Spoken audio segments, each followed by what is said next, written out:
I'd like to call to order the meeting of the Oak Ridge Board of Education. Thank everyone for being here tonight.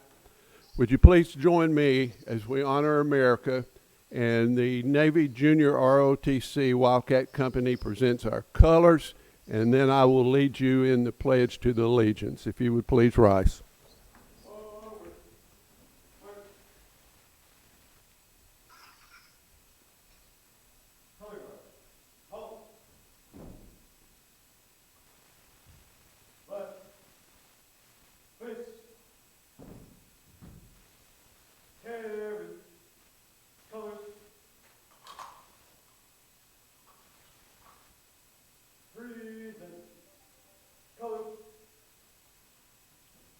Attention, salute, pledge.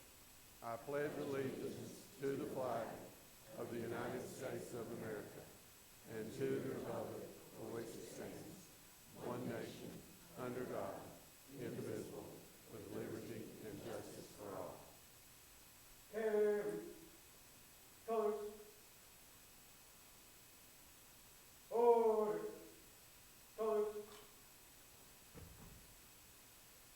Color guard. Flag.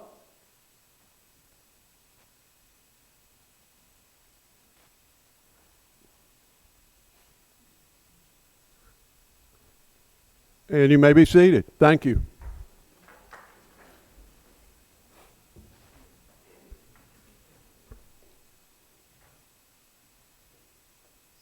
I would make notice before we get started that obviously Ms. Agle is not here this evening, but she actually is here by board policy. She's on my phone and as we speak, and she's actually, through the amazing technology that we have that I don't understand, she is actually logged into the meeting, so she will be hearing the motions and so forth and be able to vote. So she's with us in spirit, I guess is the way to say it.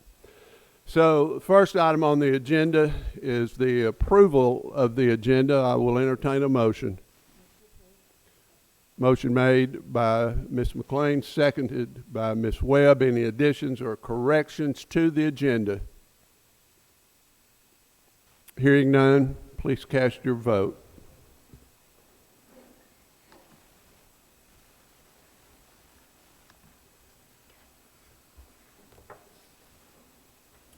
The agenda is approved unanimously. Next, we move to special reports and presentations. Our first subject is good news. Before we get to that, I'd like to ask you to help us welcome for her very first meeting. She's been with activities that the board has been doing, but this is her very first meeting with the Oak Ridge Board of Education, and we're honored to have as our newest member Ms. Heather Hartman, and if you would, please help me welcome her to the board.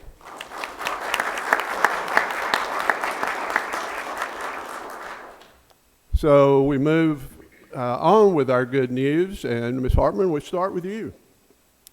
I'm delivering news from Jefferson Middle School. Congratulations to the JMS First Logo League teams. They competed at the Marble City Qualifier on Saturday, December 3rd.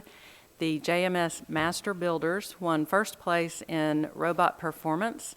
The Radioactive Bricks won First Innovation Project.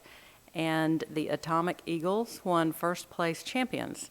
Julie Hardy, a parent volunteer and mentor for our teams, won the Mentor Award. Members of the Atomic Eagles are Eleanor Adamson, Ella Bradburn, Haley Campbell, Finley Mendrup, Hannah Reiger, Samantha Reiger, Tommy Sawyer, Harry Shanafield, Natalie Shanafield, and Vladek Prochowski. Members of the Master Builders are Lucy Kilpatrick, Andrew Martin, Larry Nichols, Emmett O'Mara, Nora Price, Ruby Price, Calvin Sizemore, and Ethan Schmidt. Members of the Radioactive Bricks are Moira Davis, Ava Hardy, Skyla Hardy, Anna Pickle, Gabe Sherman, Braden Williamson, Jocelyn Williamson, and Nina Vasquez. Thank you. Ms. Webb. All right, and from Robertsville Middle School, The East Tennessee State Band and Orchestra Association recently held auditions for middle school students to participate in an honor band clinic on December 2nd and 3rd.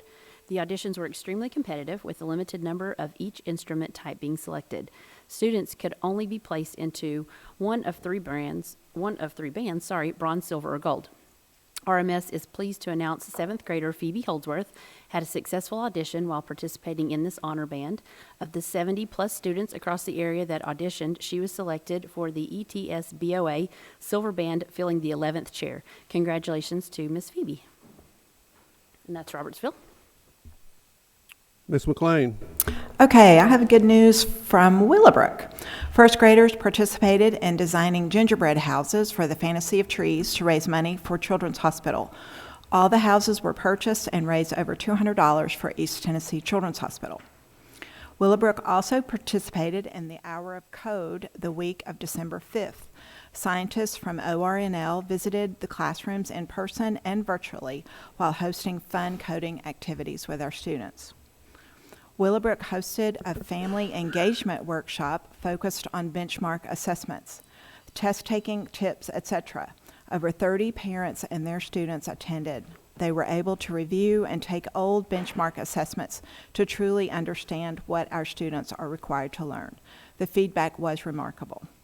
Finally, at Willowbrook, the Angel Tree program was a huge success this year. Over 850 students were able to have a Christmas to remember. Kudos to Mrs. Bruce, Mrs. Gleason, and everyone who made this possible for our students and our families. The Angel Tree program serves students across our system. And that's just some of the good news from Willowbrook. My good news comes from Woodland. Woodland is happy to announce that Woodland Elementary's first Lego League team has qualified for the state championship competition that will be held in Murfreesboro in February. They are also proud to join 3 teams from Jefferson Middle School as we represent our district on a larger stage. This is the second consecutive year the Woodland team has qualified for the state championship, which very few elementary schools have attained this honor. And all of this is just some of the good news taking place in the Oak Ridge schools.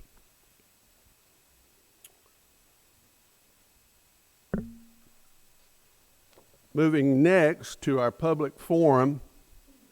The public forum is for anyone who would like to address a topic that is not on the agenda.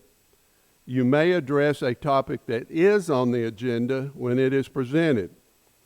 If you choose to do that, please raise your hand to be recognized. If you choose to address the board, you will have 3 minutes to speak. The board may or may not respond to your comments, or may have the superintendent address your concerns.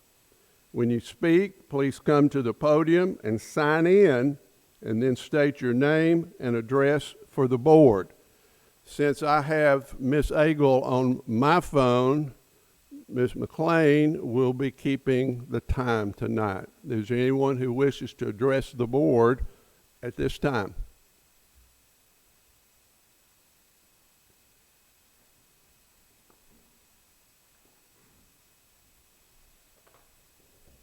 Hello, I'm Clintaia Mitchell.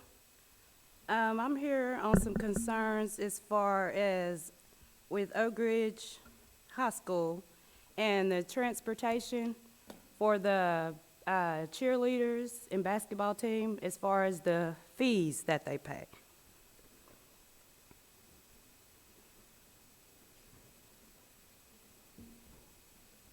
Okay, should I elaborate more? Okay. You've got 3 minutes. All right.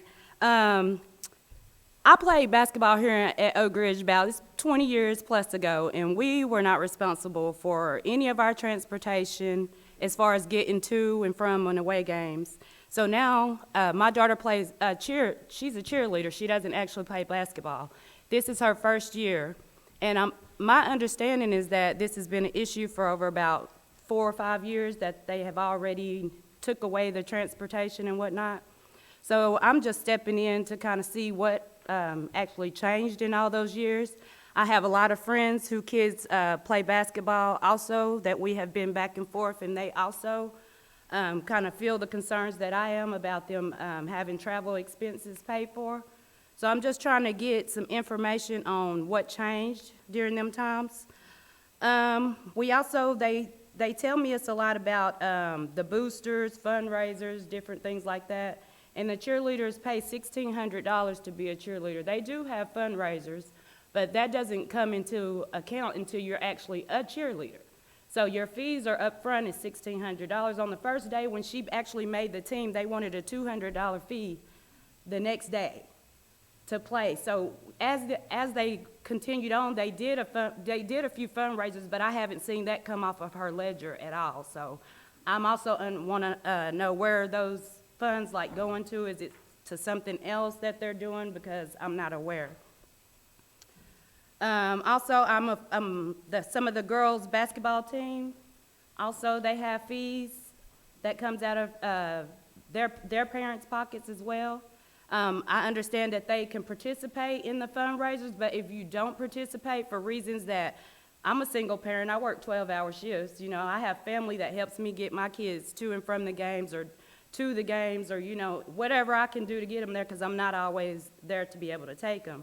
But if you don't show up at these fundraisers because we're not available to get them there, then that fee still comes out of your pocket. Like the fundraising money still doesn't help your child because they weren't able to actually be a part of the fundraiser. And 30 seconds.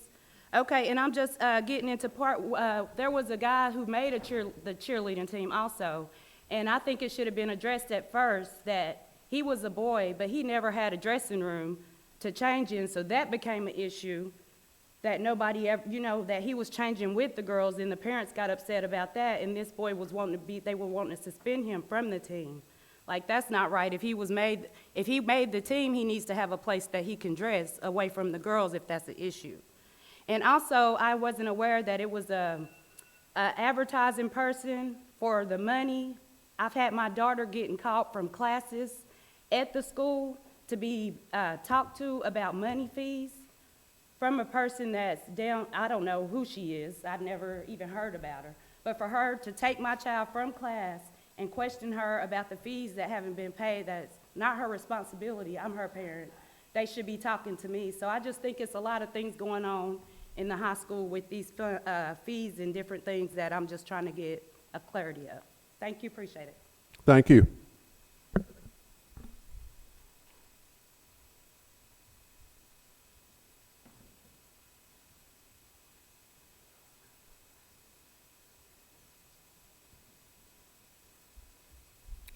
Seeing no one else, I would have a quick comment. Appreciate you coming, as we do anyone, and sharing your concerns. As you have shared with us previously before coming, and we as a board and the superintendent have been looking into some of these issues. And one of the things that I have learned over the years, and you may or may not have done this, it's important to initially talk with those people who are the leaders of the various organizations, such as the cheerleading coach, the Boosters Club people. Attend the Boosters Club meeting and find out from that source exactly what some of these issues are. I will have to say I feel like I've done a pretty thorough investigation. And as you well know, 20 plus more years ago, I too was involved in athletics, and things have changed. It costs a lot more for young people to participate in sports today. There are schools across the state of Tennessee that do charge their athletes a fee just to participate for no other reason, just a participation fee. I hope we don't get there. A lot of teams do a lot of extra things, and those extra things come about because of their choice, and if they make those choices to do things, then just as you will find most all of our programs at Oak Ridge High School, our middle schools, and our elementary schools are involved in fundraising activities to help offset those costs, whether it be a trip, a field trip, or whatever it might be. So there's many ways to help cover some of these expenses, but my point initially is it's important that anyone, and I would suggest if you haven't, you do this, have conversations with those people who are responsible for those organizations and see from that point what can take place. So, okay, thank you. Okay, moving on. Next is the consent agenda. Do I hear a motion? Motion made by Ms. McLean, seconded by Ms. Hartman. Please cast your vote.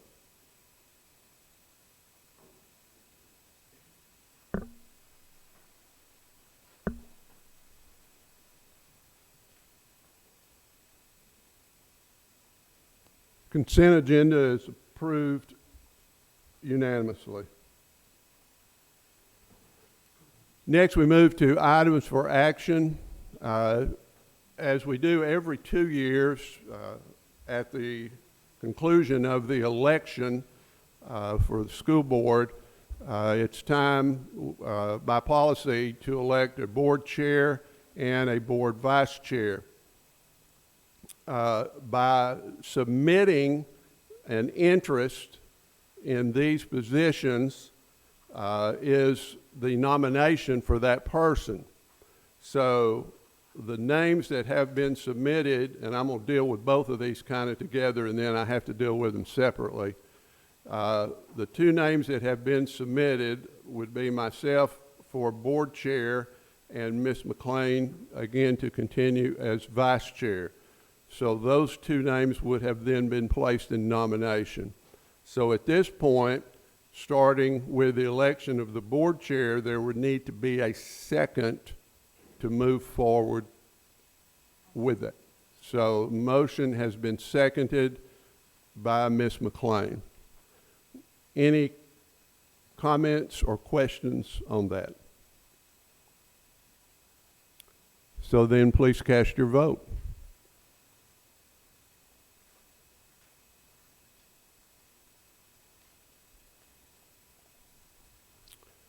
Motion to approve myself, it's kind of awkward to do this, there ought to be some other way to do it, is approved unanimously. And I greatly appreciate that. I look forward to working with this board. I've had the opportunity throughout the last year, during my time as president of the Tennessee School Board Association Board, to see a lot of boards in action, and there's not a better board anywhere in this state. I will guarantee that. Of course, I am a little prejudiced, but the way that we work together, and I think Ms. McLean would echo this, there are really 5 board chairs and 5 vice chairs on this board, because each board member has the opportunity to represent our school district, to make comments, to make proposals, to do everything that we do. So I think that's one of the things that makes our board work effectively. But having the staff that we have to work with makes our job extremely easy.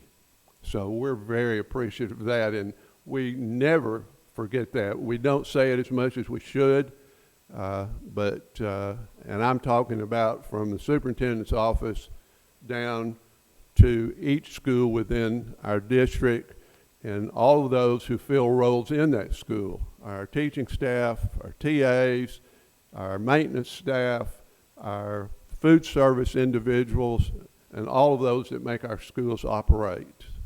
They are the ones that make our job easy. So with that said, we'll move on to item B, which is election of the board vice chair. Ms. McLean's name is on the floor as a motion, and I would second that motion and ask if there are any comments or questions. Hearing none, please cast your vote.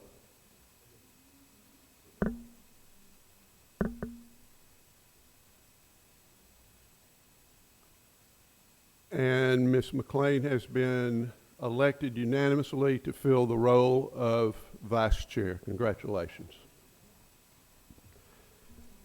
And we'll move on to item C, FY22 District Audit. Dr. Borchers. Mr. Chairman, I recommend approval of the FY22 District Audit. For the superintendent's recommendation, do I hear a motion? Motion made by Ms. Webb, seconded by Ms. Hartman. Mr. Chairman, tonight we have Mr. Terry Moats, the CPA, who was the lead auditor here for the Brown, Jake, and McDaniel team, and I'll ask Terry to come forward and give us a brief introduction and to answer any questions you might have.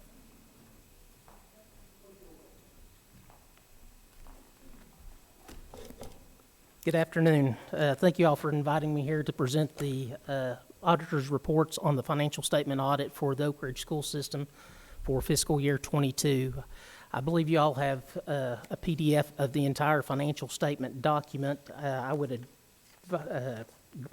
ask that you turn to PDF page 13 if you want to follow along with me as I go over the first of the three reports. As y'all are getting to that point, I want to thank Jennifer and the accounting department for all their assistance during the audit. They were great in responding to all of our requests for numerous documents, especially this year when the large amount of COVID grants that school systems received and all the additional work that had to be done. So I thank them for their assistance.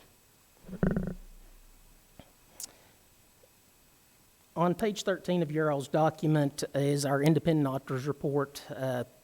This report is where we give our opinion on the financial statement, which is the entire packet that you've received of the various financial statements and notes to the financial statements. In the second paragraph there, we give an unmodified opinion. That is a clean opinion on the financial statements. In doing that, that is basically stating that the financial statements, we are given an opinion that they are materially correct in their presentation and inclusion of the notes of those in the packet. So there's multiple pages there. On page 3, we discuss some other documents or other information that's generally not part of the financial statements that the state of Tennessee requires to be in the financial statement packet. Some of those items we're required to give opinions on and others we're not, and it just states whether we're giving an opinion on that information or if that's management data only in that packet that the state requires to be in the financial statements. So clean opinion on the financial statements as a whole, which is what the school system is wanting. On page 155 of the document is our second report. And this is the independent auditor's report on internal control over financial reporting and on compliance and other matters based on audited financial statements performed in accordance with government auditing standards. That is a very long title to basically say as whenever we're auditors come in and planning our audit, we have to gain an understanding of the internal controls that the board has put in place. And in planning our audit and performing the procedures, if we see any non-compliance with those internal controls that are in place, we have to report those non-compliance items in this letter. We're not given an opinion in this letter. It's just reporting of non-compliance. We have no items to report in the current year. The third report that we're presenting in these financial statements is the independent auditor's report on compliance for each major program on internal control over compliance required by uniform guidance. This is a special report whenever a school system or municipality receives federal funding over $750,000 in a year. There has to be special tests and provisions that occur during the audit.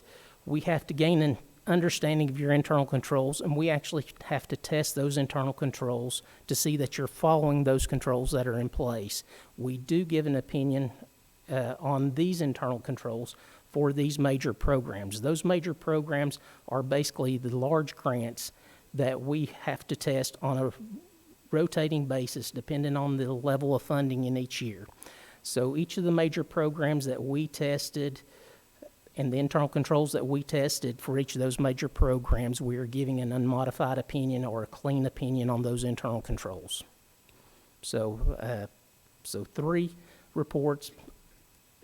The 2 that require opinions, you've received clean opinions on, and the 1 that reports non-compliance had no findings.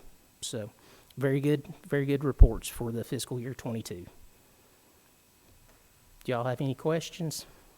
Those are the kind of reports we like. Those are the kind of reports I like to give, too. And we So- appreciate having a brief opportunity to work with some of your staff that comes in and does the audit. They're very professional, and we've have a good relationship working with them and with you, and we appreciate that. Well, thank you so much. We appreciate the opportunity to work with you all and hope to continue that. But once again, the real thanks shouldn't go to us. It should go to Ms. Van Dyke and her staff in finance for the very excellent job that they do year in and year out financially. So we Absolutely. thank you very much and thank them for that. Thank you. Thank you.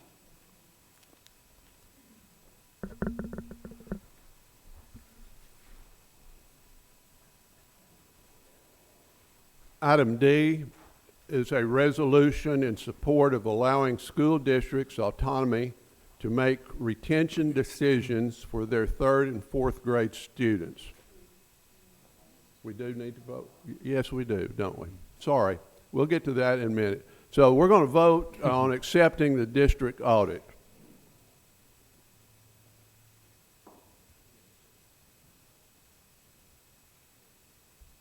I got so excited about all the clean results. Motion is accepting the district audit is approved unanimously. Now we're going to deal with that resolution. Dr. Borchers? Mr. Chairman, I recommend approval of the resolution in support of allowing school district autonomy to make retention decisions for their 3rd and 4th grade students. For the superintendent's recommendation, do I hear a motion?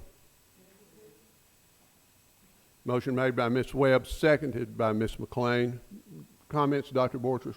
I think everybody's heard a lot of information about this, and other districts have done what we're about to do this evening to voice our displeasure in some of the things that have happened down in Nashville, and we fully support the resolution that you're going to read here in just a second.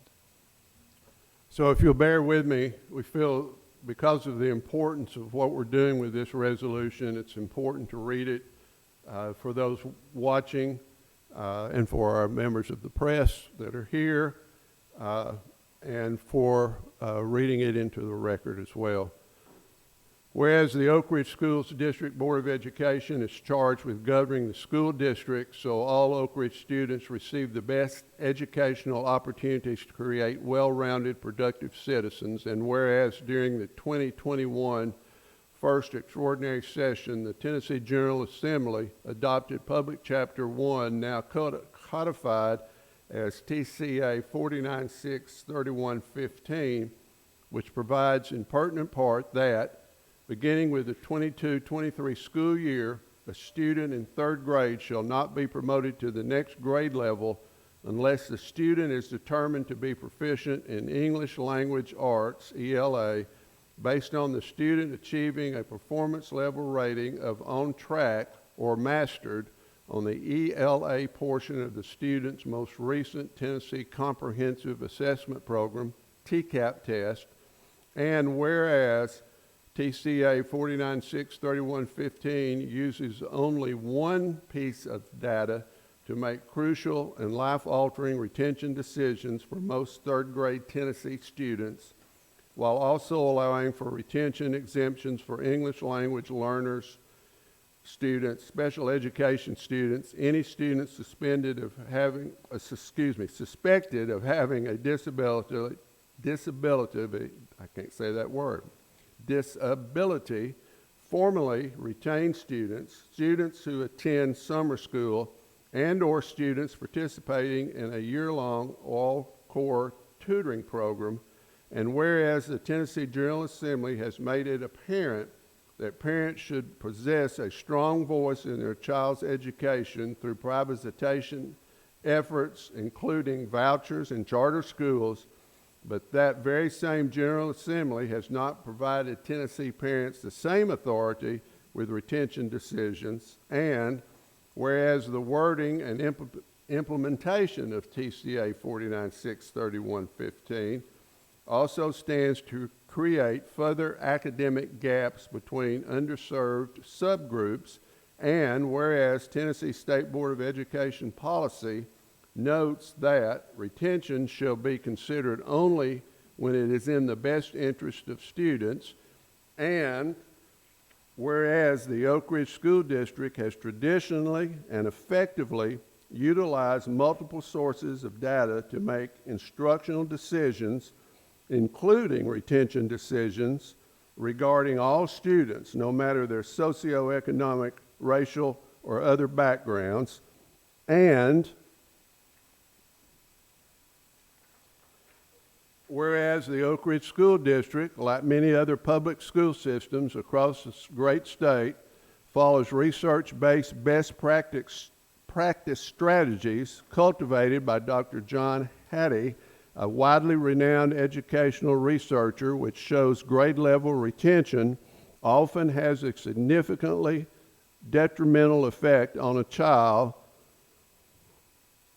And whereas the Oak Ridge School District firmly believes that our parents have strong voices regarding their child's educational path and should still be granted input regarding retention decisions, and whereas no law similar to TCA 49-6-31-15 has proven to show long-term success in other states, often requiring those other states to amend similar legislation to include provisions allowing local school districts the power to promote students who were not proficient in ELA as measured by standardized state tests, but who also showed progress based on other relevant school district data, thus demonstrating an understanding of ELA by alternative and reliable knowledge assessments. Now, therefore, be it resolved that the Oak Ridge Schools Board of Education urges the Tennessee General Assembly to amend TCA 49-6-31-15 to allow local school districts like ours to make grade level retention decisions for all students based upon the totality of data, discussion among stakeholders, the expertise of educational professionals, and parental input regarding the best interest of each child. Comments or questions from the board? I think we'll appoint someone to read any future resolutions of that length. Hearing none, motion on the floor is for approval of this resolution. Please cast your vote.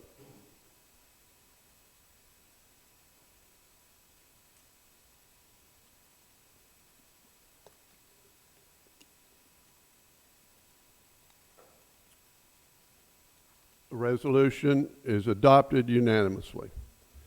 Now, we will do more than just me reading that tonight. We will take this resolution once signed by the board and make sure it is put in the hands of the appropriate members of our legislative delegation and other legislators as knowledge and support of this particular resolution. The Tennessee General Assembly is about to go into session, and we are hoping that the districts that have taken upon themselves to present a resolution to speak against this particular piece of legislation will have some impact, and hopefully enough impact that legislatures will see that there are changes that need to be made to this law. If not, the Oak Ridge schools are taking and have been taking steps to comply with the law, but it's going to create some major issues if the law stands as it is written. So we'll see. All right, moving on. To item E, Board Policy 2.802, Payroll Procedures. This is a first and second reading.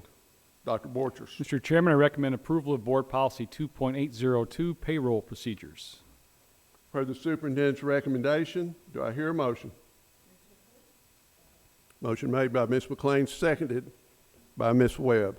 Dr. Borchers. As the board can see, just some minor changes here. We no longer have 10-month employees, so we just crossed that out and clarified some of that language and the amount of payments that they receive throughout the school year, and then a cleanup on line 9 and 10, just to, based on those previous changes. Comments or questions? Hearing none, please cast your vote.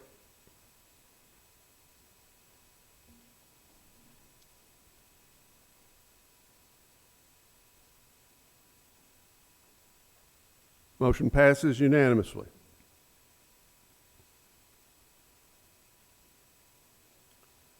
Item F, Smash Brothers Club at Oak Ridge High School. This is a recommendation for a new club. You know, I think it was at our last meeting, maybe, we had a club that nobody knew what it was. I know what this one is. Yes, I think we're all there on board with that. Dr. Borchers. Mr. Chairman, I recommend approval of the Smash Brothers Club at Oak Ridge High School. Heard the superintendent's recommendation. Do I hear a motion?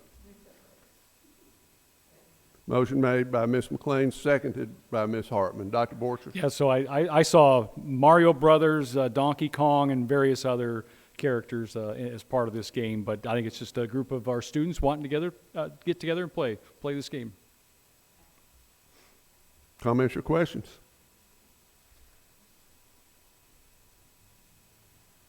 Hearing none, please cast your vote.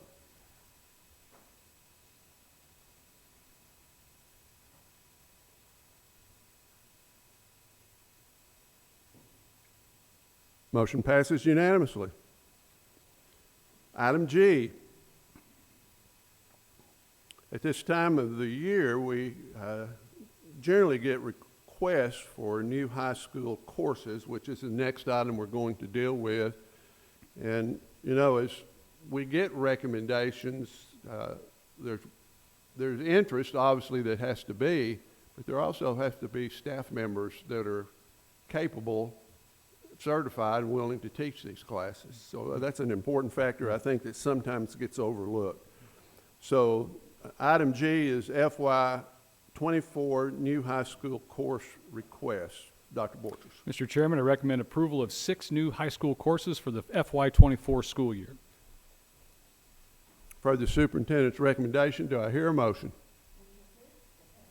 Motion made by Ms. McLean, seconded by Ms. Webb. Dr. Borchers. So as I mentioned, we have 6 courses. I'll go ahead and read them aloud so our audience and people watching can or will know what we're trying to add here. The first one, the Holocaust and Human Behavior, Americans at War, African American History, and then some dual enrollment options, building construction technologies, cosmetology, and residential commercial industrial electricity. So very excited about all these options for our students. And of course, we submitted these, and if we approve them tonight, they do have to make. It's contingent upon enough students signing up for these courses, but we're pretty excited about this tonight. Comments from the board. Ms. McLean. We have some of the teachers here for those classes, and they all seem really excited about the possibility. So I think that is wonderful. I think anytime a teacher wants to teach a class, that would make it more interesting and exciting for the kids. So I think these are great options. Just out of curiosity and testing my memory, I believe at one time we did have a cosmetology class at Oak Ridge High School. Did we not? We did, didn't we? Thought we did. The others have not come or gone, have they, to anyone's knowledge? No, I don't remember. I did remember that one. I think it's great too.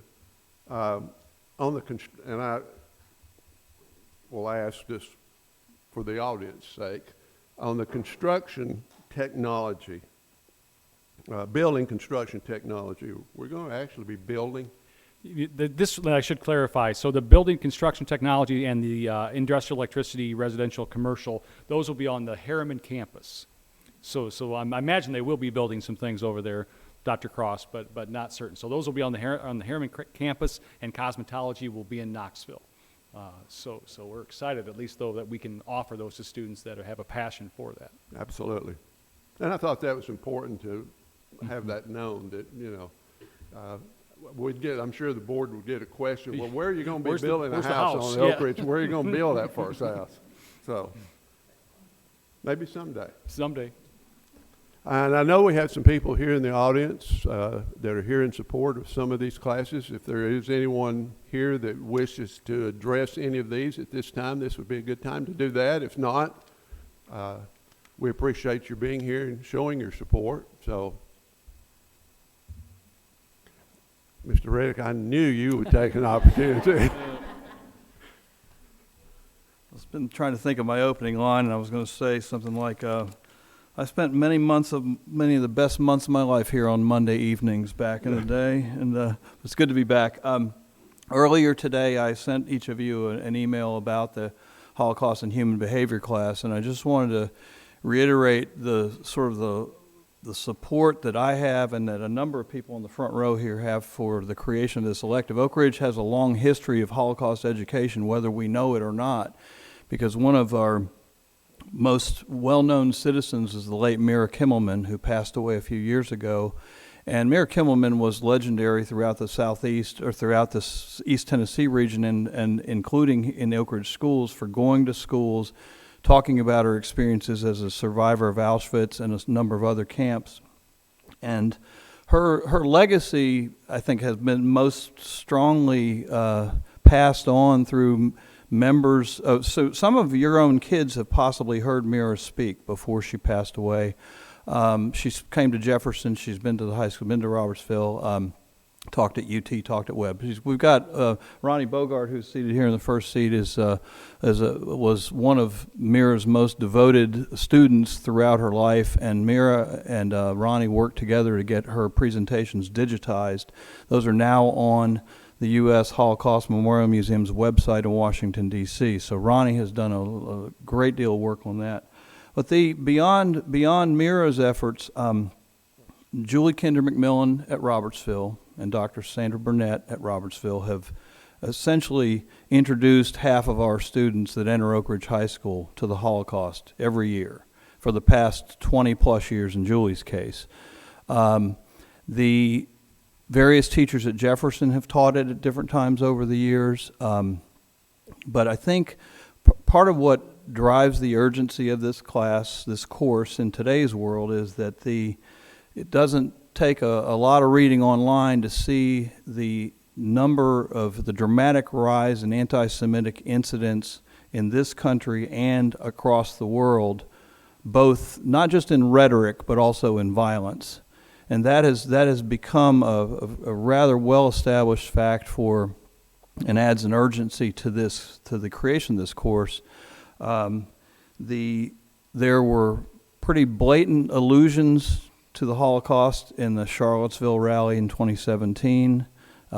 References to it came up on January the 6th, 2021 at the Capitol. And I think what has really pushed this for all of us is the idea that our country's democracy is at stake when we see how fragile it is, how it is much as exposed to be in situations where anti-Semitism becomes somewhat normalized in the country's political discourse, and certainly not believed in by very many, thankfully, but believed in by enough people who are loud enough to go out and do some things which are very, very disturbing in our country's political discourse. Jinx Watson, who some of you know from on the front row down toward the end, was our Teacher Center director back when I started in 1984. She became the HR director, personnel director, and Jinx has been long connected with Facing History and ourselves, which is essentially the curriculum that Dr. Morton on the front row also will be introducing to students at Oak Ridge High School. So I think that it doesn't. I'll stop. I'll slow down here. I think the urgency of a course like this is never more needed. Students are some of our best leaders. I don't think that world understands the role of young people's voices necessarily, that they necessarily get enough credit in creating social change and pushing. And you can go back to Clinton High School in 1956 or Oak Ridge High School in 1955 and look at the roles that students played in trying to help the adult world understand that this is okay.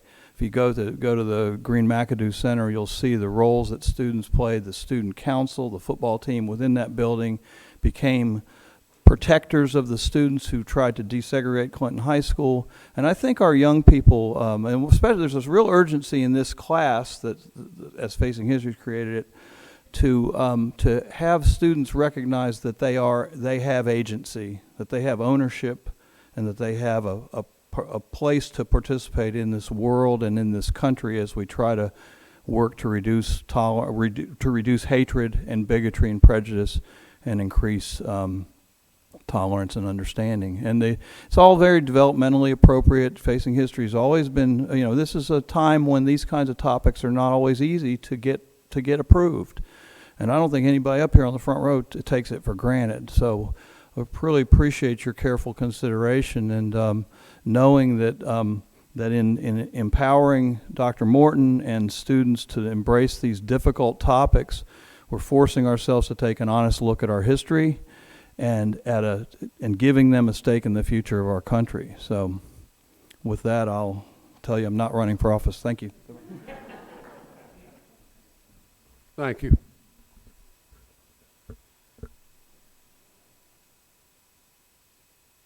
All right. Motion on the floor is the approval of new high FY24 new high school course requests. Please cast your vote.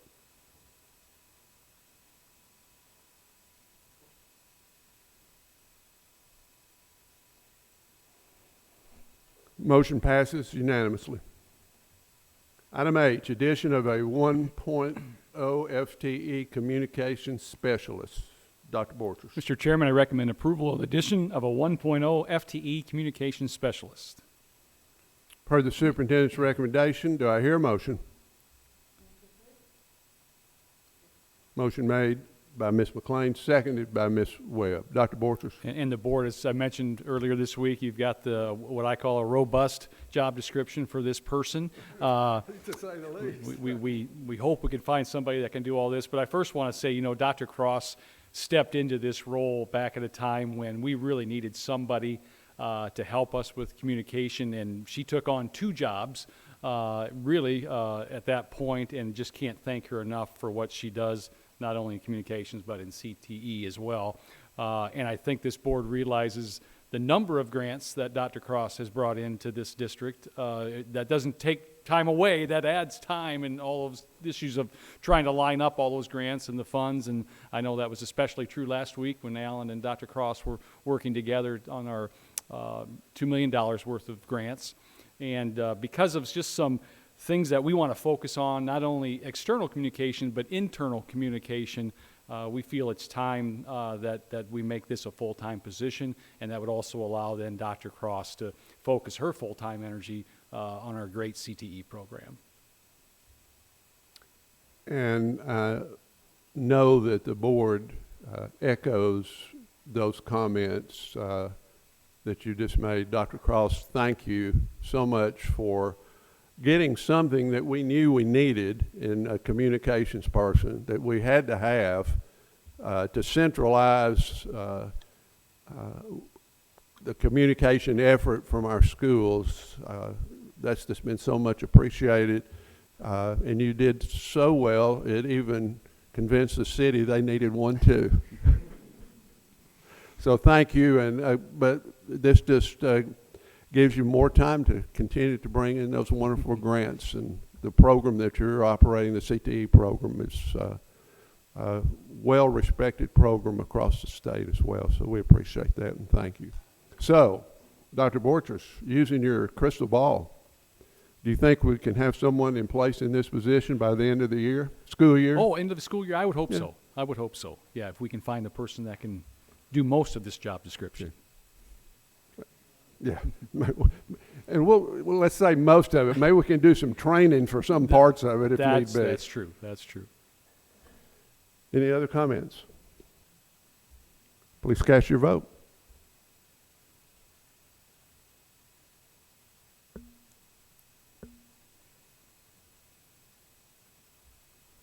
Motion is approved unanimously. Moving on, budget transfer number 1. This is a first reading. Dr. Borchers. Mr. Chairman, I recommend approval of budget transfer number 1. For the superintendent's recommendation, do I hear a motion? Motion made by Ms. Webb, seconded by Mrs. Hartman. Dr. Borchers. As the board knows, we typically do what we call a mid-year spend every year. We look at our books. Mrs. Van Dyke does her work with her team to determine where we're trending, and if we have some extra dollars, then we make some purchases. So you're seeing some of those mid-year adjustments and realignments, some of these things going into capital accounts. I'll just read briefly some of the capital expenditures we're talking about. Sign for the track, of course, we've already put a down payment on that, if you will, earlier in the year. Paving at Blankenship Field, concrete pad at the baseball field, carpet for the Robertsville Middle School Library, some signage at RMS, 2 more additional signs at Glenwood and Linden. We're kind of going through that whole opportunity to get all our schools the new signs. And then our latest local match for the COPS grant that Mr. Lay has secured, and you'll hear more about that in the upcoming days. And then there's many other things there, but this is our typical mid-year spend at this time of the year. Questions? Ms. Hartman, since this is your first time dealing with a budget transfer, do you comments or questions? All right. Hearing none, please cast your vote.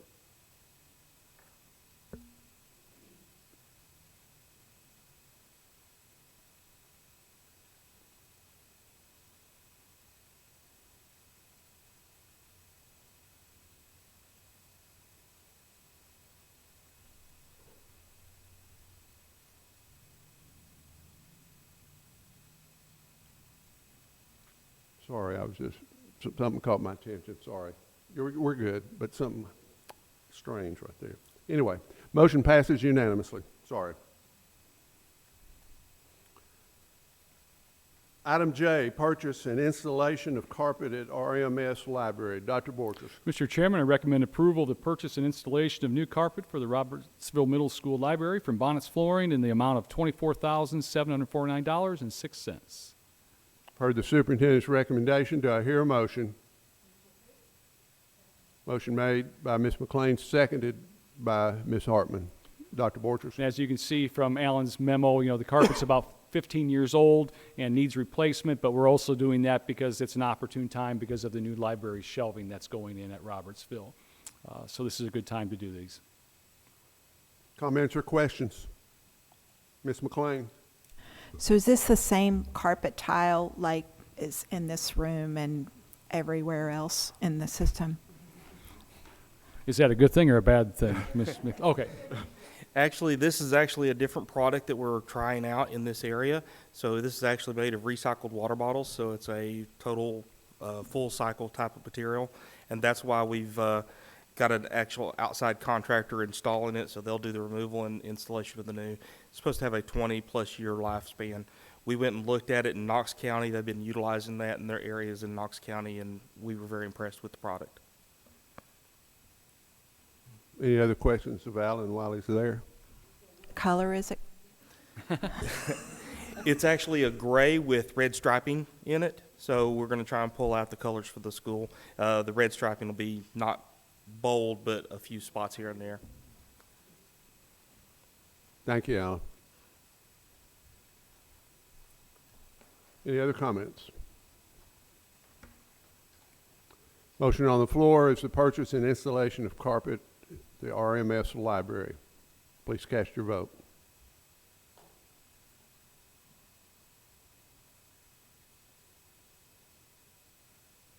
Motion passes unanimously. Item K is the purchase of a replacement fleet vehicle. Dr. Borchers, thank you all for coming. We appreciate it. Mr. Chairman, I recommend the purchase of a replacement fleet vehicle from National Auto Fleet Group in the amount of $64,517.08. Per the superintendent's recommendation, do I hear a motion? Motion made by Ms. McLean, seconded by Ms. Hartman. Dr. Borchers. As the board knows, we're kind of behind on replacement vehicles, but this will kind of help our maintenance department at least try to do one a year, and the mid-year spend allows us to do that this year. Comments or questions? Ms. Webb.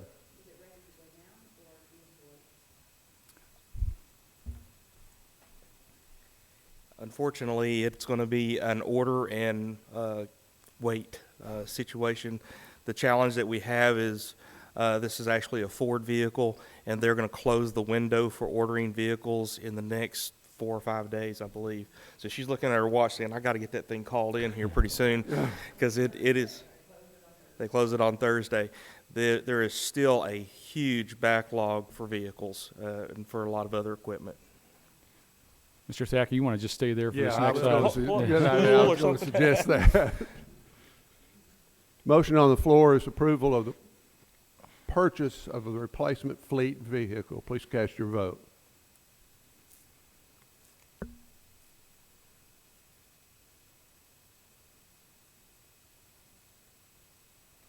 Motion passes unanimously. Move on next to the purchase of cooling towers for Oak Ridge High School and Robertsville Middle School. Dr. Borchers. Mr. Chairman, I recommend approval of emergency repairs for the Oak Ridge High School and Robertsville Middle School cooling tower systems by McMahon Mechanical LLC in the amount of $234,000 due to an extreme winter weather event.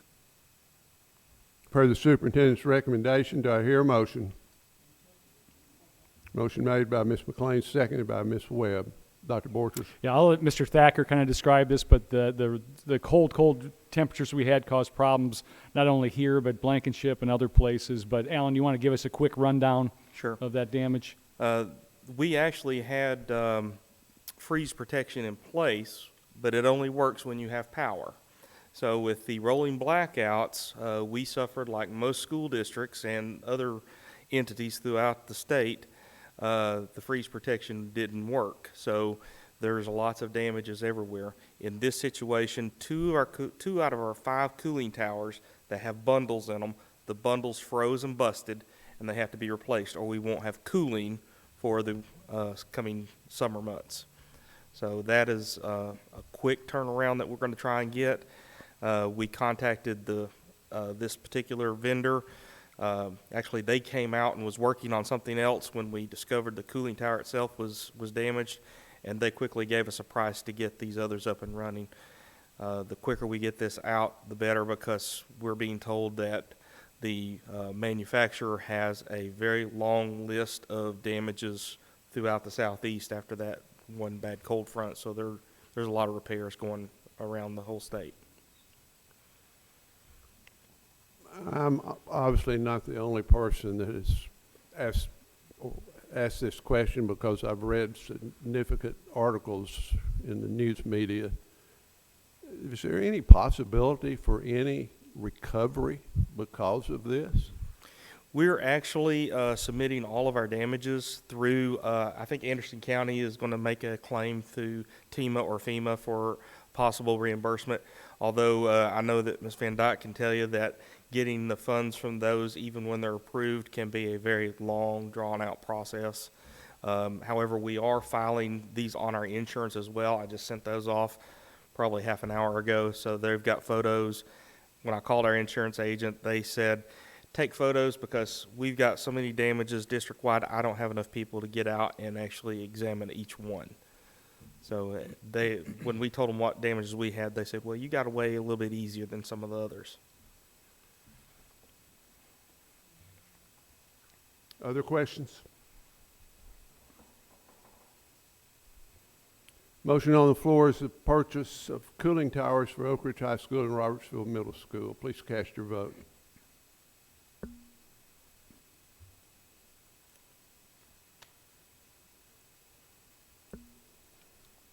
Motion passes unanimously. Item M is construction of baseball field bleacher improvements. Dr. Borchers.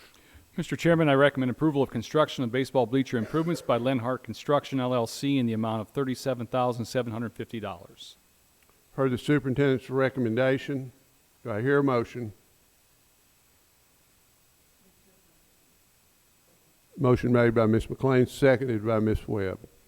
Dr. Borchers. As the board knows, we've been making some improvements to the baseball facility, and this will allow us to put some cement down, some walkways, backstop walls, so that we can put the new bleachers that we also purchased earlier and Alan's team is putting together. So this will allow us to put the cement down and put those bleachers on top of that cement. Comments or questions from the board? Ms. McLean. So is the city helping with any of these costs? What is the city picking up on this, Alan? I can't remember. They picked up all the demo work, so they actually removed the old bleachers that were mounted there, so that saved a lot of time and funds on the cost of that. There's also some components of the backstop that they're going to be putting some funds toward as well.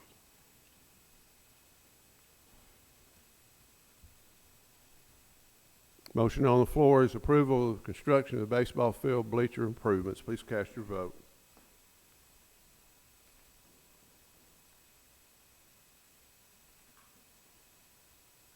Motion passes unanimously.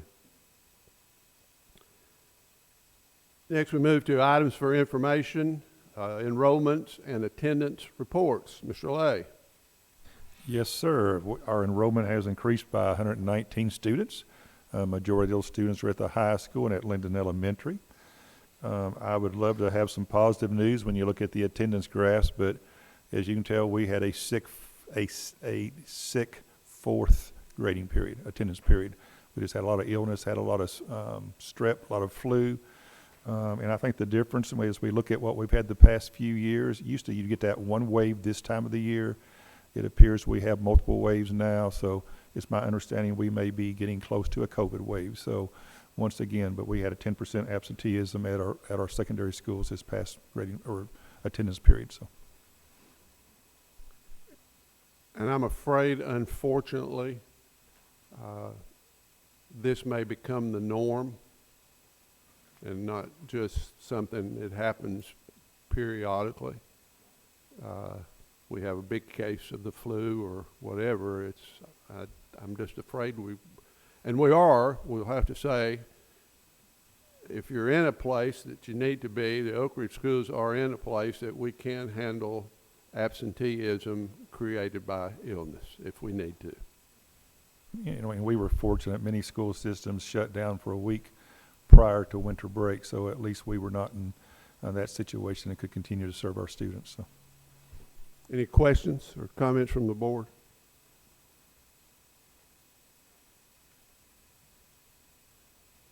Financial reports. We got the best financial report we could have had earlier, so. Yeah, those who are sitting out there don't know this. That report was 161 pages, so he gave us the very abbreviated version of the report. Okay, items for discussion is the superintendent's evaluation. The board has had the opportunity to evaluate the superintendent. As per policy, the superintendent's contract comes up for renewal each January, and in the renewal process, we as board members evaluate the superintendent, and then if the board chooses, the superintendent's contract can only be extended for one additional year, which keeps the superintendent's contract at 4 years. Between now and our next meeting, which is the 23rd of this month, I would encourage any board members who would like to meet with the superintendent to discuss this evaluation to do so. This is your opportunity to do that. At our next board meeting, the item on the agenda will be for approval of extension of the superintendent's contract and discussion of the superintendent's evaluation process. So any questions or concerns there? Should we note that I didn't participate in that since I'm new? Yes, thank you. I would thank you for noting that. Thank you. Okay, moving to old business. Any old business? New business? Remember the movie where the guy said, "I've had enough and I can't take it anymore"? Network, is that, remember that? I've reached that point, Alan. I was down at Robertsville the other day, and I was leaving Robertsville, and as I do, I come out of the front area right there and turn either left or right to exit, and was so disgusted that I got out of my vehicle and took pictures of the potholes that I was afraid if I had hit one, my truck would have been lost in it. And I'm being serious now. These are not just little bumps in the road. These are deep potholes. So these pictures I am sending on to the mayor. I know the city has a lot of issues with street, particularly with the weather as it's been, but that's been like that, I think, since I was there. What is the name of that street, Alan? Does that street have a name? Yes. Does anybody, yeah, does anybody know the name of that street? Do you know? Yeah, but I think it, It does have a name, but it escapes me right now. It's actually, well, I'll go back down. I'll drive back around through there and take more pictures, and get the name. I guess there's a street sign there. there is a street sign, and it's part of the connector that runs up beside the church. So that, originally, that was a cut-through street, and at some point, the city said that was the schools, and when I first took this position years ago, that was a city street. So it's been a matter of contention between the city and the schools who owns it. That's it. What is it? Ingram Lane. Ingram Lane. Well, we've gone long enough. I'm surprised we hadn't had a lawsuit. Some parent coming through there and hits in the night and hits one of those and rips their axle off their car. We've patched it multiple times, but the patch does not last. Well, I don't know where this is going to go, but as I said, I've had enough of this. It's ridiculous. I mean, we've got a great-looking school right there. And any other schools, if you've got pothole problems, let me know. Because I'm on my, send me pictures. I'm on my pothole Don't mission open the now. can of worms. Okay. Okay. Well, and as I said, I know there are issues and the weather creates this, but this has been like this forever. Yeah. And it gets worse. And the cost of paving has nearly doubled in the past 10 years. I Yeah.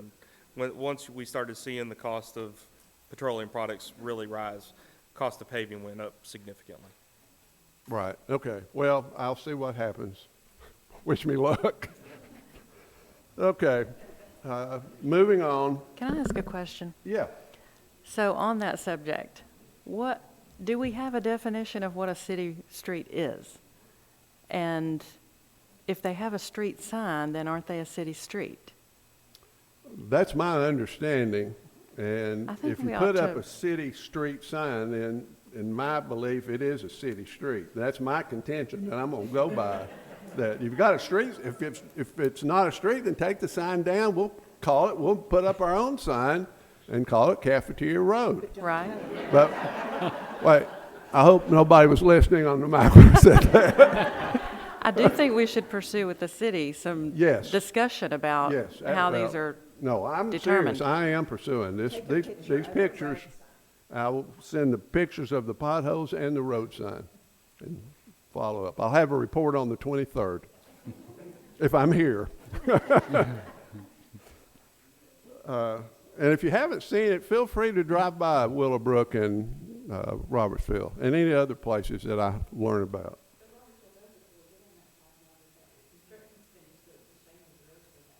Yeah, yeah, it is.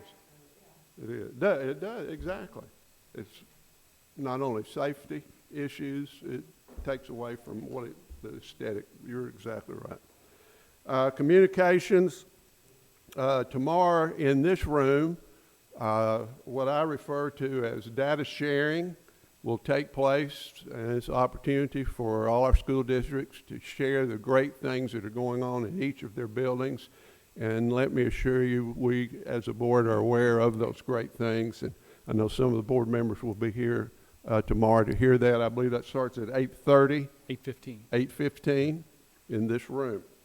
On the 11th, the board will be visiting Glenwood, beginning at 8:30. We will be there. Also on Wednesday, I will be hosting the first of several Focus on Education television productions at the Oak Ridge High School television studio, beginning at 6 o'clock, and Dr. Borchers will be my guest, and since we haven't done one at all this year, we'll talk about the things that we've been doing this school year. And I know each of you have picked a month, but you need to go ahead and pick a date, so Dave will know exactly when to set up the crew to be there and be ready for you. Right? Perfect. And Dr. Borchers, anything else? I was just going to end. We're excited about the Principals PLC, or Data Sharing Day. It's just a great day for principals to really talk about the great things that are happening in their buildings and the great things that teachers are doing with students. And it's just great to see the increases in student achievement. So we're looking forward to a great day. Anything else from board members? Lynn, thank you, as always, for keeping us on track. Travis and Dave, thank you for keeping us on the air for the millions that are watching. And thank each of you for taking your evening tonight to be with us, and thank you all for all the great things you're doing. We stand adjourned.